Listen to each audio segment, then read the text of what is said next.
Mhm. What's it like playing for Janet Jackson? Oh man, it's bro. I'll be honest, man. Like, I am joined on Drummer's Review by J-Rod Sullivan. Yeah, how you yo, doing? good man. How are you? I'm delicious. No, I'm joking. Thank you so much for coming on Drummer's Review. You are a drummer whose journey I've been following for a few years now. Mhm. And for those that don't know, Gerard is an artist whose pockets and chops have just landed him into some of the biggest gigs at the moment, playing for the likes of Lala Hathaway, Jeffrey Osborne, but also more recently, and people probably know you best for playing for Janet Jackson. It's an amazing Yeah, gig. it is, man. It's a lot of fun. It's a fun gig, man. How on earth did you land that gig? So, this guy named Eric Pickfunk Smith, he sent me a DM on Instagram, and for years that's how I've gotten a lot of opportunities through social media. So he saw my content online and sent me a DM. He was like, "Hey man, do you want to do this short South Africa run with Layla Hathaway?" So we went over there to South Africa when was it? Last year in January. And in the back of my mind, I'm like, okay, just I'm gonna do this run, and that's gonna be it.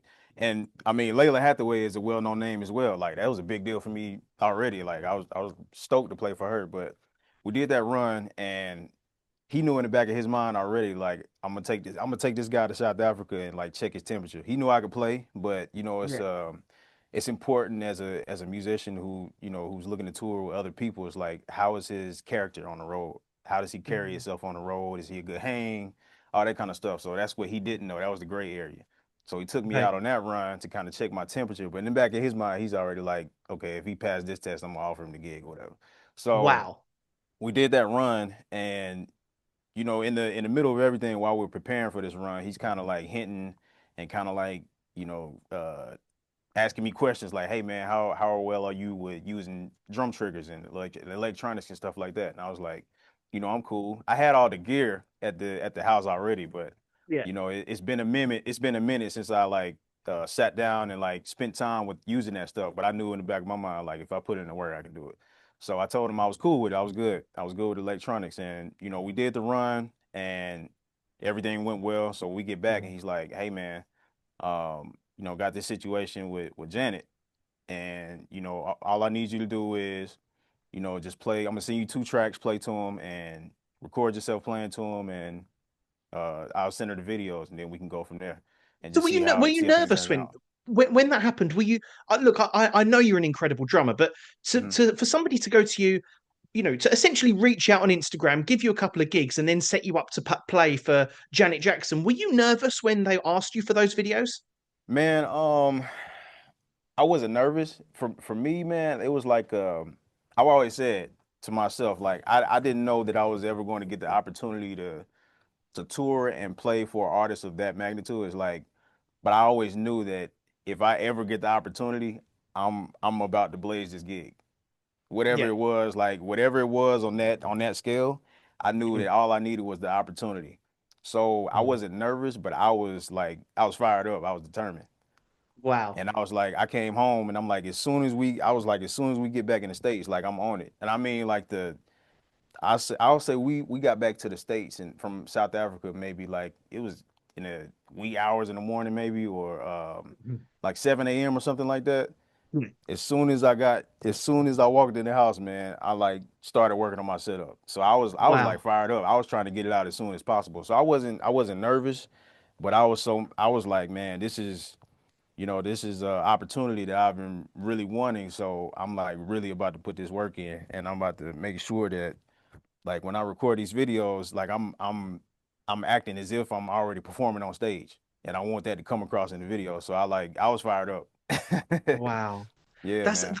that is that's an incredible story. And as you've rightly pointed out, you've played with a lot of people. But would you Mhm. say that Instagram has been a massive kind of door for you that has allowed you to walk in and through those various avenues to meet these people? Does your career owe thanks to Instagram? I wouldn't say Instagram, but I would say social media as a whole. Mm, I mean, I've been posting content since 2006, and the first yeah, platform that I started that on was YouTube. yeah, So I would say definitely social media as a whole has been a huge benefit for me and a tool that mhm, I've used for years to help me get my name out there and get recognized because I started in the church. I grew up in the church and started playing drums in the church. And I'm from a small city, Cartersville, Georgia. And I'm not surrounded by a bunch of you know, musicians who are like out there like touring full mm, time and consistently with like big artists and doing things on that level. So I was like, man, I need to. Of course, I needed to go to the bigger city that's closest, which is Atlanta. I had to go to mhm, Atlanta, network and go to these jam sessions, open mic, sign up, play, and all that kind of stuff, just show my face. But then it's like, okay, what's something else that I can do? yeah, And I found out about YouTube. The first drummer I saw on YouTube was Casey Cooper's drummer. okay, So that just, when YouTube came out, I saw him. He was twirling the sticks with the fire, and I was like, okay, that's cool. But then it just sparked the idea for me to, let me try this. Let me try this as a way of, helping me get my name out there even more. yeah, So I had like a little a Sony mini disc recorder, video yeah, recorder. What I would do is I'll set that up. I had a boom box, and I just had CDs. So I'll put the CD in the boom box and put the camcorder next to it, hit record, mhm. hit play. I'll run behind the drums and start playing. So that's how I was doing drum covers. That's how I Wow, started. And wow. I would always miss the intro.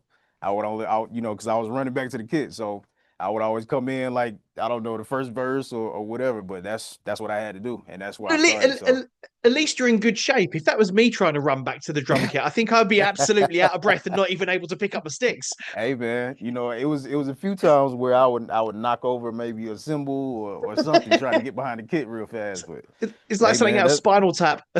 right, exactly.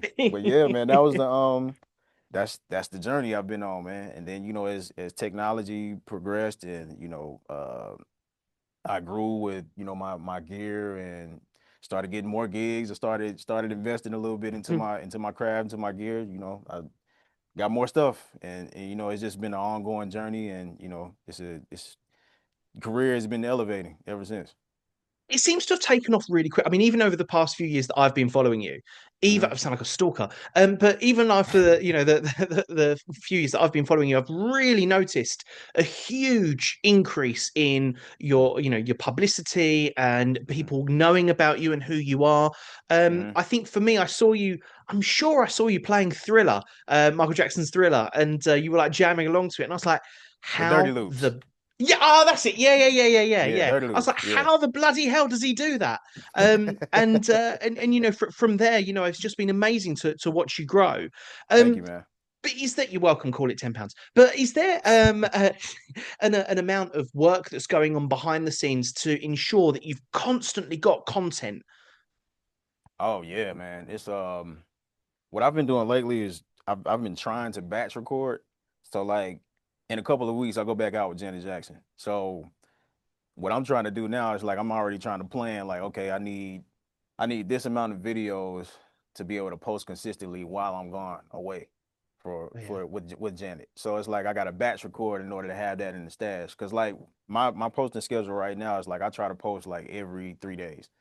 Yeah. So most of the time it's like I'll post on Monday, Thursday, and then if not Sunday, then it'll be that following Monday. But definitely every Hmm. Monday and Thursday I'm posting, and that's the kind of Hmm. schedule I've been trying to, maintain. And ever Mm. ever since I don't know I started recently keeping that consistent schedule, maybe like a few years ago or whatever. But Mm. I've been trying to batch record to make sure I have content from the Yes. studio. But then also too, I record the shows that I can. I record live shows. So I record when I'm doing a show with my band or when I'm playing for Jeffrey Osborne. I can't Yeah. record the shows for Janet, but they allow us to record rehearsals and the sound checks. Oh, So that's the okay. content I use for that gig. So it's like That's cool. that's the that's the uh that's the kind of thing I'm doing now. Is like, I'm trying to batch record and then plan like when I'm going to post certain things just so I can stay consistent. So without sounding like this has absolutely nothing to do with drums, Mhm. what's it like playing for Janet Jackson? Oh man, it's bro, I'll be honest, man. Like the first time even before she got there, like the first like tech rehearsal, when I flew out and we're at SIR in Vegas and I'm setting up like sounds and stuff. I'm like, man, I can't even believe this is going on right now. I can't believe I'm here. You know what I'm saying? Just because this is the closest person to Michael Jackson. You know what I'm Yeah, saying? And yeah. Michael is a huge deal. You know, both of them are. It's that Mm, just the Jackson family. So mhm, just to be affiliated in some way, it's a it's mind blowing to me. Like it's a surprise, but I'm grateful. You know what I mean?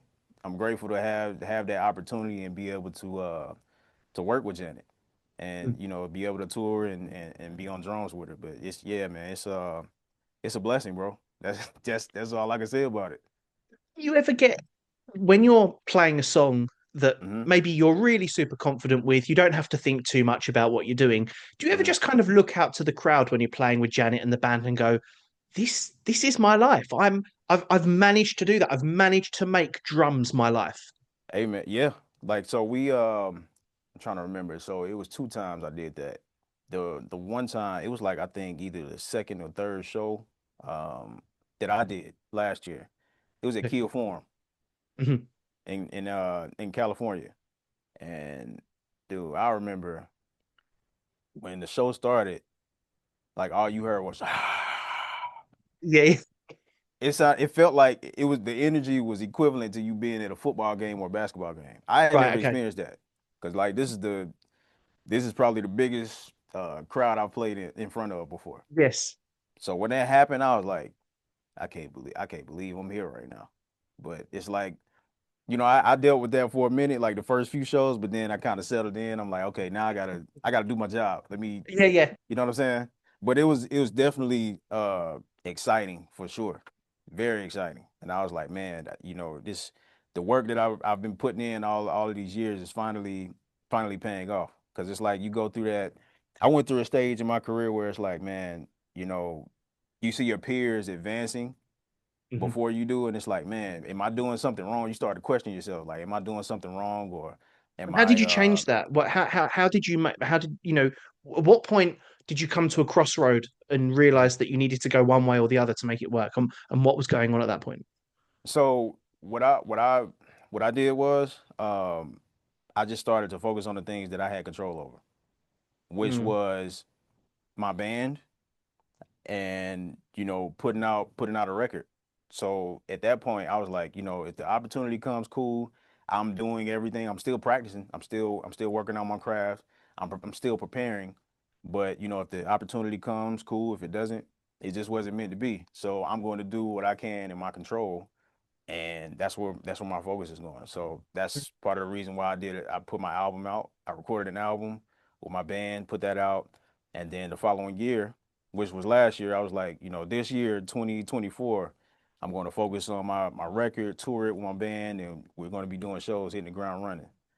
But as soon as I decided that, I get the call yeah. about the Janet gig, and Yeah. that was the crossroads. I'm like, okay, like is this a distraction? Because things were going well. We were picking up momentum with the band and stuff. And I'm like, Mm, okay, is this a distraction uh to kind of take me away from doing the band stuff or what I mhm, need to be doing?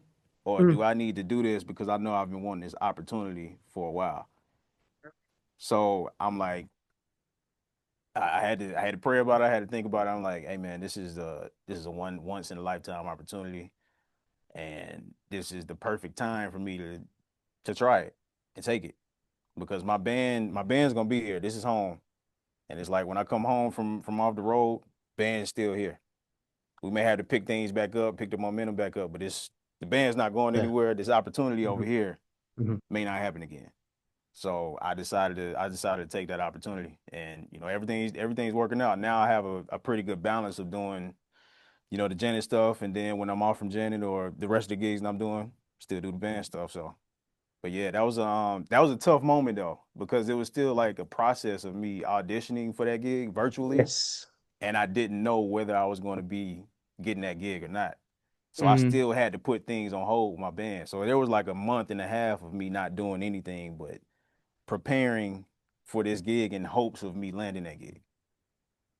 So, what would your advice be to an aspiring drummer that is maybe where you were a few years ago? They're noticing their peers getting more numbers up on social media or maybe getting more Hmm. gigs and they want Hmm. to climb that ladder, but they are you know, we've all been there. You're in that position of limbo. You don't know which way it's going to go. What would your Hmm. advice be to an aspiring drummer who would just absolutely love to, you know, climb that ladder to success in the way you have? You've mentioned social media, you've mentioned Hmm. networking, Right. obviously practicing your paradiddles. Right, for sure. Honestly, man, it's like I said, going back to what I said, it's like we can only focus on the things that are in our control.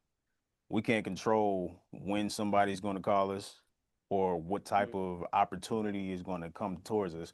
We can, of course, work to attract those things, but that's the stuff that we have to focus on. So it's like Mhm.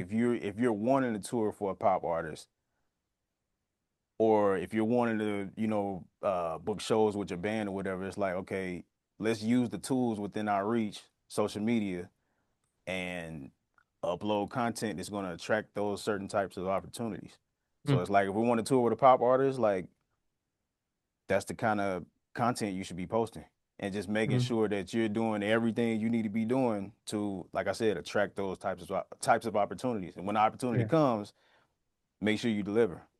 So it's like prepare, and get ready for the opportunity that may not be at your doorstep yet, but it'll come knocking, and you want to be ready. You know what I mean? I love So that. I that's feel what like I would say. feel like you're a life coach. I Hey man, feel nah, like I ain't that. I could just sit and just listen to you talk. Hey man, I've gotten bitter with that. Just talking in general.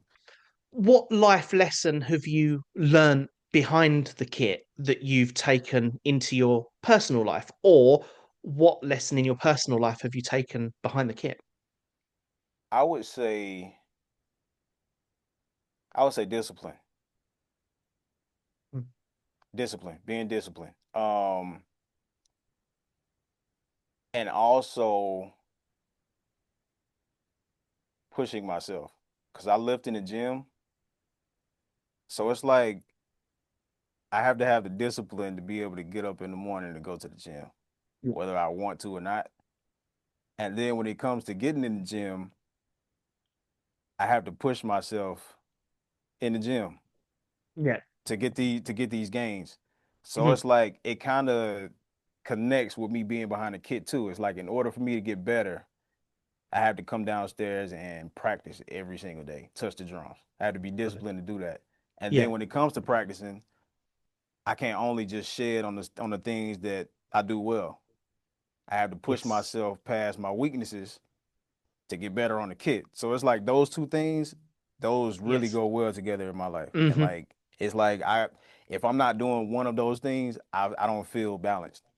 It's like I Yeah. gotta be I gotta be taking care of my body. I gotta be lifting. I gotta be practicing. Because if one of those are off, if I'm not doing one, I'm going to be I may end up being stressed or something. It's something's going to be off. I'm Yes. not going to be in the best Yes. mood. So those two things, on and off of the kit, that they go really well in my life. And yeah, honestly, man, and with regards to the gym, completely relate. You know, I went to the gym once 18 months ago for a sandwich, and you know, that's just Dude, you are hilarious. um Oh thank man. you. Thank you so much for coming on Drummers Review. I can't wait to see what happens with your career over the next few months, over the next few years, and hopefully one day we'll even meet in person. Yeah, man. Before I let you go, what's your legacy? How would you like to be remembered in 100 years' time? Oh, that's a good question, man. Man, honestly, um, I want to be known as a good person first, and someone who gave back, someone who helped people. It's like for me, um, like one of the things I want to do, man, I want to be able to give back and help pay it forward and help the younger generations like advance what I'm doing. You know what I mean? So I want to be known for that. When I'm gone, it's like, man, this dude, he helped me do this. He helped me to get to this point in my career, and Yeah. that's what helped me to succeed in the way that I'm doing it. That's what I want to be known for. Love it. I absolutely love it. Yeah. Yeah, man. Let's hope one day we meet in person because I can get a free therapy session from you, which Come I on, would man. Nah, bro. which I would enjoy immensely. J-Rod, I wish you all the luck in the world. Not that you need it, because you know it's obvious, you know how respected you are in the drumming community. And the drumming community, it's just the most special place. There, I can't think of another instrument where I can reach out to a drummer on Instagram and go, "Hey, do you want to come on, the Drummers Review podcast?" And they come back and go, "Yeah." Like the drumming community is so special, so open and transparent. We all love each other. We all push each other. And Right. thank you for giving your time to that community and inspiring, generations of drummers to come. Man, thank you so much for having me. It's been a pleasure.